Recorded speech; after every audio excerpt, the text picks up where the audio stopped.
I'll introduce Dr. Chris Colby to you. So this next part of today is really the how-to. So we've had the first section, which is what's possible.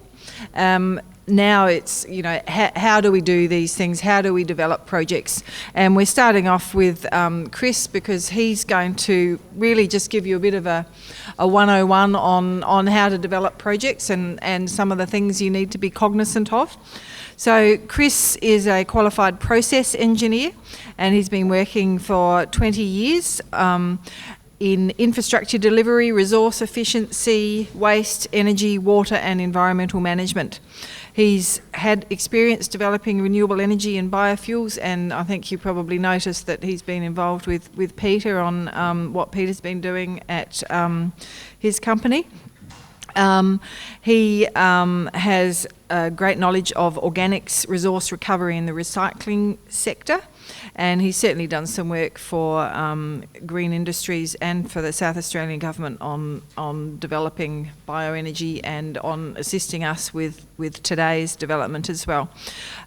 He understands the regulatory and policy frameworks as well, and also costs out projects to see what conceptually is possible. So, Chris.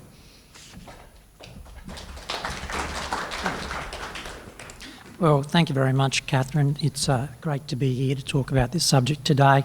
As Catherine mentioned, I'm an engineer. I'm certainly nowhere near as exciting as the other speakers. So just to add to the excitement of today, I've had to animate my presentation. I hope you appreciate it. If I could just work out how to... There we go. So really, I guess what I'm here to talk to you about is we've heard some amazing examples of people that have had some experience with bioenergy projects. But if you're interested in bioenergy, how do you start that journey towards looking at whether it is a solution for you? Well, it's a really important question to answer, and I hope that I'll be able to give you some insights today. I don't think I'll be able to give you all the answers. But before I start on that subject, I always like to think about what is the why of what we're doing sometimes than just the how. If we're going on a journey, we're ending up at a destination, and bioenergy is probably part of a bigger picture of what's going on in our economy, about where our economy is going to be over the next 30 or 40 years. So I'd like to introduce you to a couple of terms. I'm not going to spend too much time talking about them. You might want to go away afterwards and Google them, and I'm sure you're going to find out a lot of information. And the first one is the bioeconomy. And what the bioeconomy is about is taking the biomass that we produce, whether it's in agriculture, farming or fisheries, and trying to extract the highest value out of it, instead of discarding it as a residue, losing that value and potentially producing damaging greenhouse gas emissions. But even the bioeconomy is part of a bigger picture. And that picture is what's called the circular economy. Now, I don't know if many of you have heard of this term being bandied around, but the circular economy is a framework that people are looking at to see how we can conserve our natural resources. How can we use them more efficiently to reduce our ecological footprint? So this bioenergy, that is where we're going. That is your destination. So I always think it's good to start a presentation with a little bit of a quick recap on what I think we've learned about bioenergy. And I think the first lesson is that the technology for bioenergy already exists. In fact, it's been around for decades. In fact, some have been around for hundreds of years. So it's well-established technology. And it's already part of the mix. We've heard today about people that are looking at using bioenergy. There's going to be bioenergy plants, whether it's the piggery down the road that's taking its manure, putting in an anaerobic digester to generate biogas, whether it's someone like Peter who's taking grease trap waste and turning it into biodiesel to use for his equipment at his composting depot, whether it's Terry that's looking to take straw to turn into electricity or heat. It's already here and it's already arrived. And increasingly, it's going to be part of our future. And there's some really important reasons why that's going to be the case. The good thing about bioenergy, the first good thing about bioenergy, is that it's great for base load power. It can be available when we need it, unlike other renewable energies such as wind or solar that are just there when the wind blows or the sun shines. The second one is that it works really well at local and regional economies. It's something that people can use locally to take the biomass they generate and recycle it. The third one is that as it becomes more popular, it is going to become more affordable. And as the technology develops, it's going to become simpler. The way to think about bioenergy is it's just like solar panels. They were invented back in the 1960s, but it took 5 decades for them to become popular. And now 1 in every 5 roofs in the southeast or the limestone coast has a solar panel on top of it. Well, in 10 years' time, I suspect bioenergy is going to be very similar to that case. And the fourth one, and the most important reason why it's going to be part of the future, is that our Premier has told us so. You may or may not know, but South Australia actually has a climate change strategy, that plots our trajectory over the next 40 years to transition us into a low-carbon economy. And it's a document that I think you should look up, because in that document they talk about bioenergy as one of the key strategies to helping us achieve that. Not just in generating electricity, but replacing other forms of energy, such as producing heat. So please go and take a look at it. We don't have a lot of time to talk about it, but it's something that's really important in the context of today's discussion. So that's all well and good, but how do we find out whether bioenergy is right for your business? Can it save you money? How much is it going to cost? How do I pay for it? And another really important question to ask is it just about the money? So to help us answer that, let's talk about what bioenergy actually is. Ellen spoke quite eloquently today about what she learned about bioenergy and that it comes from biomass. And biomass is basically plant material, and indirectly it's a form of solar energy, so it's seen as renewable. And when it comes to biomass, there are many different sources that are available that people can draw on for bioenergy. We have forestry, we have agriculture, we have animal residues, we have the residuals that come from industrial processing, whether it's timber, fibre, food or animal products. But we also have lots of organic matter in the waste that we chuck out at the curbside that often ends up in the landfill that could potentially be a source. And also from our sewage treatment plants, the organic residues that are collected there. And all of these different sources can be transformed by a myriad of technologies into a range of bioenergy products. I think when we talk about bioenergy, we often first of all think about electricity, okay, that we can use in our homes or in our business or feed into the grid. But there's also process heat as well that can be used to produce hot water, steam, space heating or drying. In addition, there's also the biofuels, which is a way of taking these biomaterials and converting it into a form that we can use later for bioenergy. We all know about biodiesel, it's been around for a little while. We can make it from vegetable oils, or, as Peter has demonstrated through the work he's done with the University of Adelaide, from grease trap waste. There's ethanol. We all know about ethanol, and that we're blending it in with fuels, that we can take plants that contain cellulosic or sugars and convert that into ethanol. We have wood or biomass pellets or briquettes. There's also bio-oil, where we can take biomass and turn to something that can replace fuel oil. There's biomethane. Take an anaerobic digester, take biomass, convert it into methane, and you can use it to replace natural gas. And there are organisations in Adelaide already taking a look at whether they can use that to replace the compressed natural gas they use in their trucks and vehicles. There's biochar. We've all heard about biochar, but guess what? You just don't have to bury it in the soil to increase the level of carbon and restore soil health. It can also be used to replace charcoal, and in itself is an energy source. And then there's syngas, which is a fancy name for describing a mixture of carbon monoxide and hydrogen that can produce from biomass. And that can then be converted either into electricity or heat, but more importantly, into a range of other hydrocarbons that can reduce or replace our dependence on fossil fuels in the chemicals industry. So there's lots of opportunities out there for your business to take advantage of bioenergy. But where is it most likely to be feasible? Right now. And this will change as time goes on, as the technology becomes cheaper and it becomes simpler and more widely available. But if I was thinking about my business and where I might find a situation that bioenergy could work for me, Here are some examples, and I'll quickly talk about them, just to give you a little bit of context. First of all, if you're off the grid, well, if you're not connected to the electricity grid or reticulated gas, you're probably paying quite a bit for your energy. Maybe you're using diesel. It's very expensive.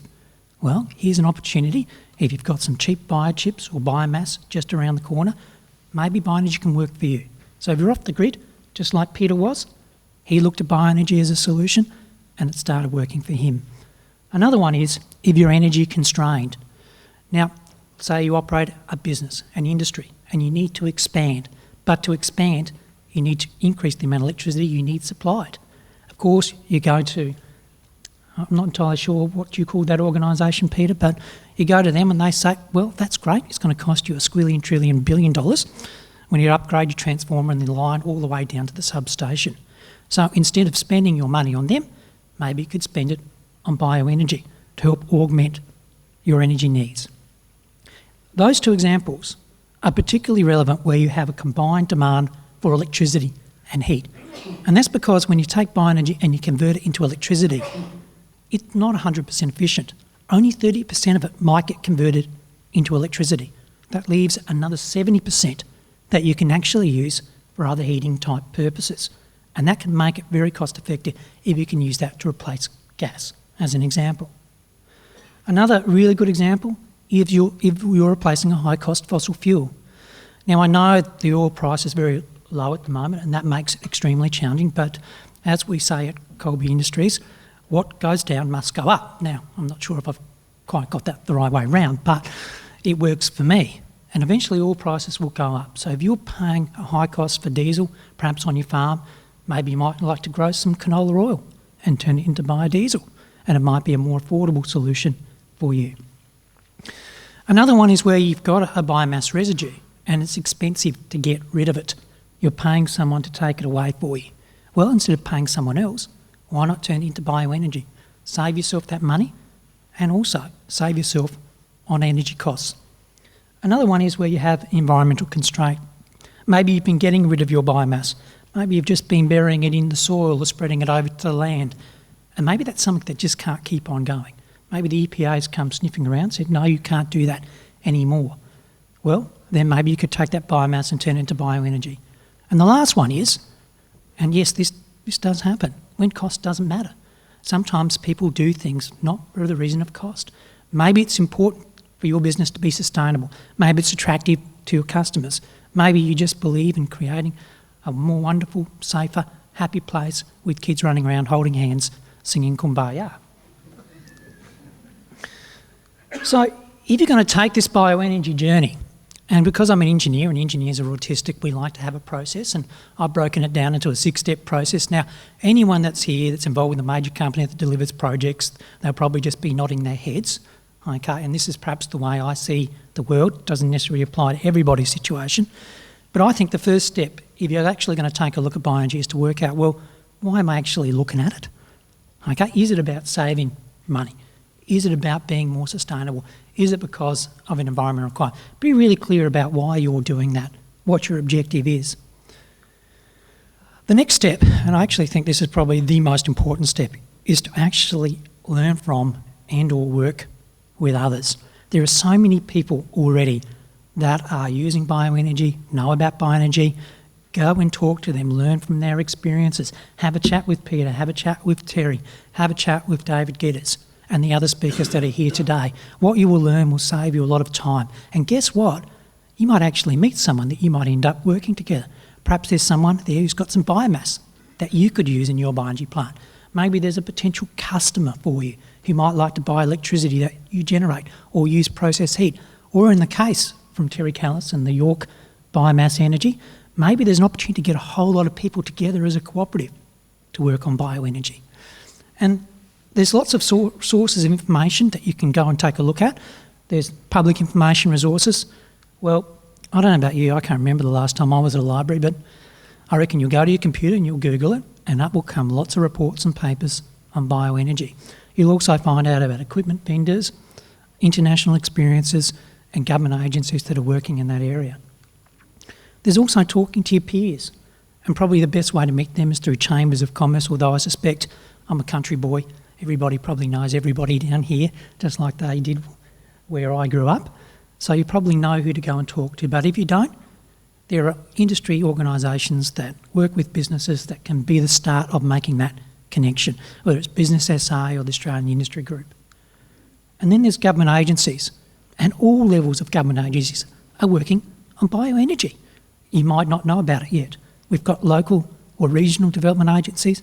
RDA have recently made it part of their charter or their mission to look at bioenergy. You have the various councils.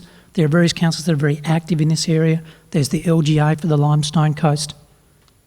Then there's state government agencies. Renewables SA has sponsored this forum today, but Prime Ministers and Regions South Australia is also actively working on bioenergy right here in Mount Gambier, working with agriculture and food processors. In addition, there's Green Industries SA. Now, if all of you are going, oh, who's Green Industries SA? They used to be Zero Waste SA, but they've been rebranded. In addition to that, there's federal government agencies. You've heard some of them mentioned already. There's the Clean Energy Finance Corporation. There's the Australian Renewable Agency. They've got together and they've launched the Australian Bioenergy Fund to provide investment or finance for bioenergy projects, a couple of $100 million there. You've also got the Department of Industry, Innovation and Science through Oz Industry that are working with people that are trying to innovate and commercialise bioenergy projects. And then there's a range of industry bodies, and I'm sure this will please Peter today, but we've got the Australian Organics Recycling Association, there's the Biofuels Association of Australia, there's Bioenergy Australia, a government industry forum, and then there's Clean Energy Council. Hopefully, I've convinced you there are lots of people that you can actually go and talk to. So that leads on to step 3.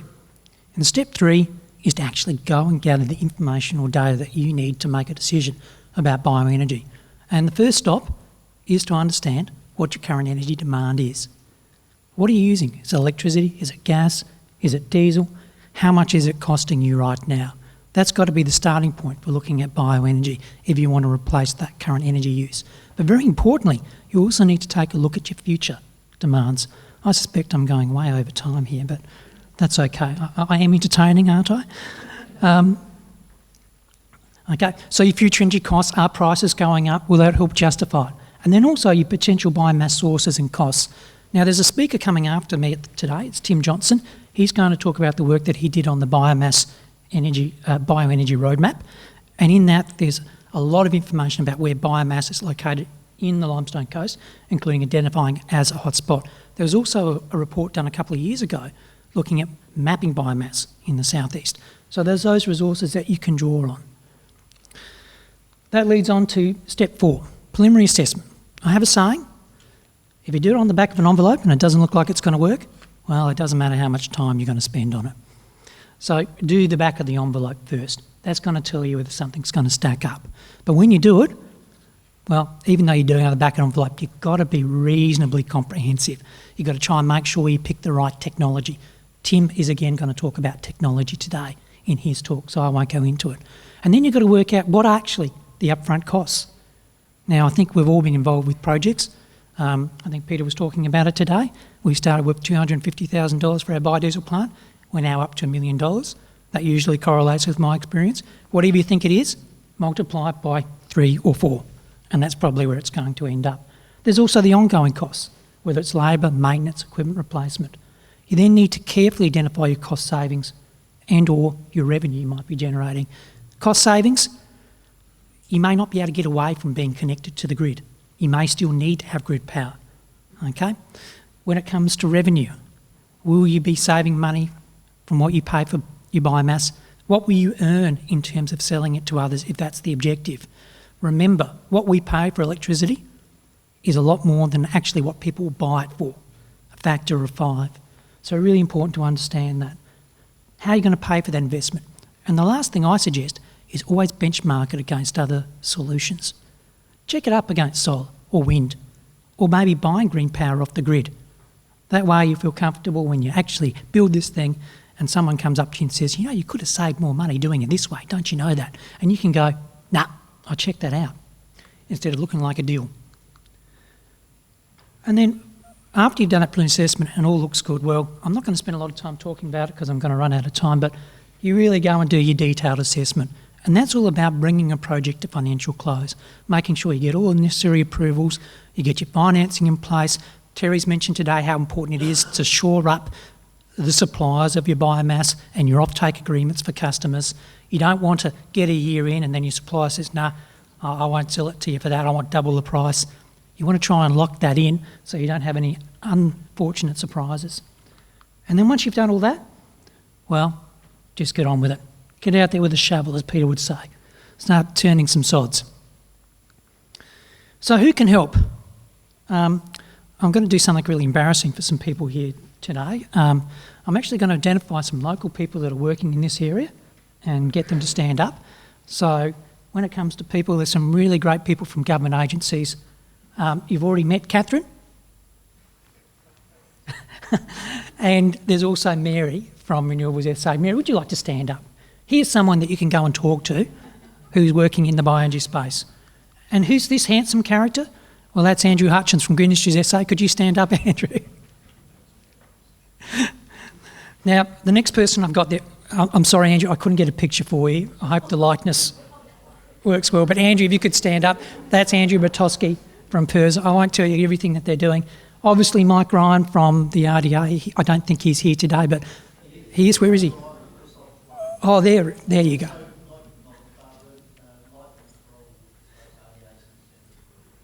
I really appreciate that, and I'm sorry I couldn't put everyone's picture up there.